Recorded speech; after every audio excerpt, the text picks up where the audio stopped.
Dear students, welcome to our science episodes. Today we are going to discuss cell division. Cell division.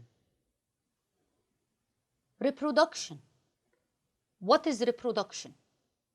It's a biological process by which the organism produces an offspring for the continuity of species, generation after generation. Multicellular organisms contain two types of cells: somatic cells and reproductive cells. Each type of cell divides in a special way. What are somatic cells? They are the cells of the body. Any cell inside the body except the reproductive cell is called somatic cell, like the brain cell, the blood vessels, the teeth, the skin, the liver, the heart, the bone marrow. All these cells are called somatic cells. These somatic cells are in humans and animals. What about plants? Plant somatic cells are roots, stems, leaves, etc. These somatic cells divide by mitosis. Now, reproductive cells. What are the reproductive cells? They are special cells that produce gametes. But what are gametes? Gametes are sperms produced by the male and the ovum, its plural is ova, produced by the female. Gametes are responsible for reproduction and transfer of genetic traits from parents to offspring, and they divide by meiosis. Which part of the cell is responsible for cell division? Take a second, look at the picture and think about which part of the cell is responsible for the cellular division. It's the nucleus. It's the cell nucleus. We call it the brain of the cell. If your body has a brain, then the cell has a nucleus. The cell nucleus contains a number of chromosomes, this X-shaped structure, which carry genetic material of the living organism and have an important role in cell division. This is the structure of the chromosome. The chromosome consists of two threads. We call them chromatids, connected at the center by a centromere. The chromatids are made of nucleic acid, called DNA and proteins. So, the chromosome is made up of tightly coiled DNA. This is the DNA, which is a nucleic acid called DNA and proteins. Genes are segments of this DNA. So again, we have a cell. This cell contains a nucleus. This nucleus contains chromosome, and this chromosome is made up of DNA. You will find the genes as parts from the DNA. These genes will carry the genetic information. The number of chromosomes in living organisms is different from one species to another. So the number of chromosomes in your body is not like the number of chromosomes in plants. And of course, it's different than the number of chromosomes in the cats or the dogs or any animal body. But it's the same among humans. Knowing the number of chromosomes helps in determining the animal and plant species. To wrap it up, this is the difference between the somatic cells and the reproductive cells.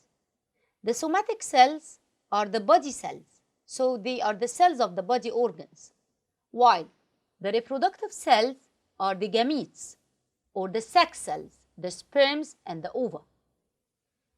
The somatic cells have diploid number of chromosomes. The somatic cells have diploid number of chromosomes. We call them 2n. While the reproductive cells have half the number of chromosomes. We call them haploid. And we give them the symbol N. So reproductive cells or sperms and ova, they have the half the number of chromosomes. So for example, if the number of chromosomes in humans is 46 chromosomes, so each somatic cell will contain 46 chromosomes. Each somatic cell will contain 46 chromosomes, while the sperm in the male body will contain 23 only, half the number, and the ovum in the female body will contain only 23, which is half the number of any somatic cell. Here is a question for you. Suppose the number of chromosomes in a human pancreas cell is equal to 46. What is the number of chromosomes in the following cells? Sperm cell, skin cell, and testis cells. The sperm cell is a reproductive cell, so it's a haploid. It has half the number of chromosomes of a somatic cell, which is equal to 23. The skin cell is a somatic cell, diploid, having 46 chromosomes. The testis is also a somatic cell. It's an organ. It's not a sex cell. It's not a reproductive cell.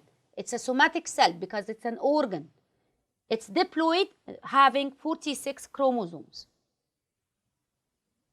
Now let's discuss cell division. And first, we are going to take a look on the mitotic division, or what we call mitosis. It occurs in somatic cells. It is responsible for the growth of living organisms and compensation of damaged cells. Sometimes it has a very important role in asexual reproduction in unicellular organisms. And remember, unicellular organisms, not multicellular, like for example, amoeba, bacteria. The daughter cell is identical to the mother cell, similar and identical to the parent, with the same number of chromosomes. Let's see the preparation phase for mitosis, which is called the interphase. Here is the interphase. So the cell is preparing itself before the mitotic phase. Can you see it? It's longer than mitosis. So this means that the cell is taking a long time to prepare itself for mitotic division. It's a biological process to prepare the cell for the division, where the amount of DNA or the genetic material duplicates or doubles. In mitotic cell division or mitosis, there are 4 phases: the prophase, the metaphase, the anaphase, and the telophase. The prophase.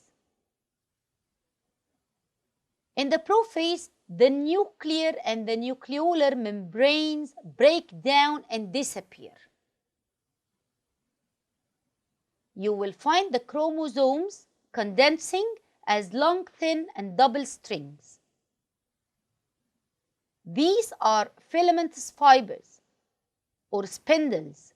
They form and extend between the 2 poles of the cell. In animal cell, the spindle fibers are formed from the centrosome, while in plant cell, the spindle fibers are formed from the cytoplasm at the cell poles. So if this is an animal cell, where is the centrosome? It's here at the poles. So if this is a plant cell, so the spindle fibers are formed from the centrosome. While if it is a plant cell, no centrosome, the spindle fibers will be formed from the cytoplasm at the cell pole. The second stage, or the metaphase.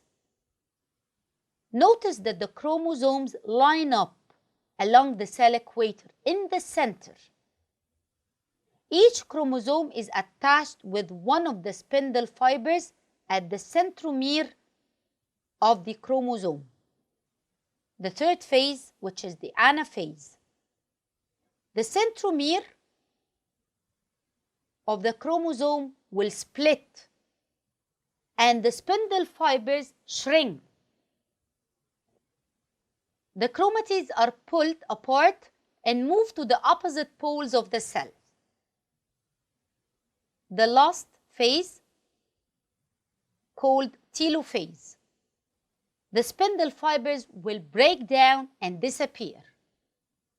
The nuclear and the nucleolar membranes, which disappear in the prophase, will form again in the telophase. And two new separate cells are formed. Each has the number of chromosomes of the mother cell. Each will have the same number of chromosomes of the mother cell. This is a question for you. Give reason why changes in the telophase is called adverse changes. Do you notice that all the changes that happen in the telophase is completely the opposite of the changes in the prophase stage? That's why they called it adverse changes. Let's discuss together liver transplantation. Liver cells do not divide in normal conditions, but they still have the ability to divide in certain circumstances. So, for example, if the liver gets injured or a part of it is cut, the remaining cells will undergo mitotic division to compensate the damaged or missing cells. And this is the scientific basis used in liver transplantation. Now, let's fill in the blanks together. Somatic cells divide through which division, while which cells divide by meiotic division? Of course, somatic cells will divide through mitotic division, while reproductive cells or sex cells divide by meiotic division. In mitotic division, the nuclear and the nucleolar membrane disappear. In which stage? Yes, prophase. Number 3, spindle fibers form in animal cells at D, while in plant cells they form in D. So spindle fibers form in animal cells at the centrosome and in the cytoplasm in plant cells. Will you try to guess or write the scientific name? A phase in which the cell prepares for division by duplicating the genetic material or the DNA. This is called the interphase. Number 2, filaments fibers that extend between the two poles of the cell in the prophase. They are called spindle fibers. The nucleic acid that carries the genetic material of the living organism. Yes, the DNA. Now, let's watch this video about mitosis. An adult human contains an estimated 100 trillion cells, and yet we start life as a single cell. To grow, develop, and repair tissue damage, we rely on cell division. In eukaryotic cells, this process is accomplished by a series of well-orchestrated steps called mitosis. Every day, our bodies must produce millions of skin cells to replace those lost through normal activity. Each of these cells must have a complete complement of the genetic material. Prior to cell division, where the cell divides into two identical cells, the DNA needs to be replicated so that each daughter cell receives an exact copy. Following DNA replication, the chromosomes condense in the nucleus of the cell. DNA condenses by wrapping around cores of histone proteins, forming nucleosomes.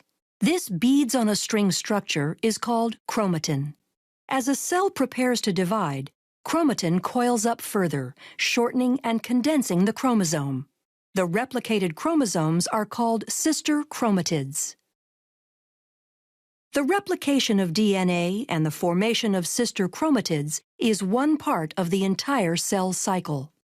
To prepare for cell division, the cell goes through interphase, which can be divided into three distinct phases. During G1 or gap1 phase, all the organelles and cytoplasmic components, including the centrioles in animal cells, replicate. Then during S or synthesis phase, the DNA replicates. Finally, during G2 or gap2 phase, all the enzymes needed to aid in the process of cell division are produced. Most eukaryotic cells spend a great deal of time in interphase, and a very short period of time actually dividing, a process called mitosis. The cell is now ready to go through mitosis, which consists of prophase, metaphase, anaphase, and telophase. During prophase, the chromosomes condense and become visible, appearing as two sister chromatids held together at the centromere. The cytoskeleton disassembles as the spindle begins to form. In animal cells, centrioles play an important role in the distribution of the chromosomes in the dividing cell. The centrioles migrate to opposite poles, establishing a bridge of microtubules called the spindle apparatus, and the nuclear envelope breaks down. Towards the end of prophase, chromosomes attach, by proteins in their centromeres called kinetochores, to microtubules from each pole, moving the chromosomes toward the equator of the cell. During metaphase, all chromosomes are aligned at the equator of the cell, called the metaphase plate. Anaphase begins with the degradation of proteins that hold sister chromatids together, freeing individual chromosomes. The free chromosomes are then pulled by their kinetochores to opposite poles. At telophase, a cleavage furrow forms in the center of the cell. This indentation is made from a constricting belt of actin filaments surrounding the inside of the cell's circumference. Chromosomes cluster at opposite poles and begin decondensing as the nuclear envelope reforms around them. The spindle apparatus disassembles as the microtubules are broken down into tubulin monomers that can be used to form the cytoskeleton of the daughter cells. In animal cells, cytokinesis completes cell division by extending the cleavage furrow to completely separate the newly formed daughter cells. Since plant cell walls cannot be constricted by actin fibers, vesicles form an expanding membrane partition called the cell plate. Like animal cells, plant cells use cytokinesis to finish the division of the contents of the cytoplasm between the two identical daughter cells. During the cell cycle, certain checkpoints are encountered to make sure the process is occurring accurately. And if it is not, the cell cycle will stop at the checkpoint and correct, or possibly inhibit that cell from dividing. The first checkpoint is the G1S checkpoint, and is considered the primary point at which the cell cycle continues or stops. External signals and growth factors can influence the cell cycle and affect the progress at or before this critical checkpoint. The G2M checkpoint allows cells that have successfully completed all three phases of interphase to begin mitosis. The last checkpoint is the spindle checkpoint, ensuring that all chromosomes have attached to the spindle in preparation for anaphase. Growth factors, the size of the cell, and the nutritional state of the cell are all contributing factors in cell cycle regulation, ensuring that only certain cells divide at appropriate times. Once all the checkpoints in interphase are cleared, mitosis can occur. From interphase to cytokinesis, the entire process of cell division can take on average 10 to 20 hours in a typical plant or animal cell. Depending on the nature and use of the cell, the process can happen at different frequencies as well. In humans, our skin cells have a high turnover rate due to wear and tear and go through mitosis very frequently, whereas other cells, such as adult neurons and muscle cells, rarely divide. The accuracy of mitosis, as well as the consistency of the checkpoints during interphase, ensure that most cells in a eukaryotic organism can produce identical copies of themselves. This process allows for growth and repair to prolong overall physiology as well as life itself. Dear students, thank you for watching and see you later in other science episodes.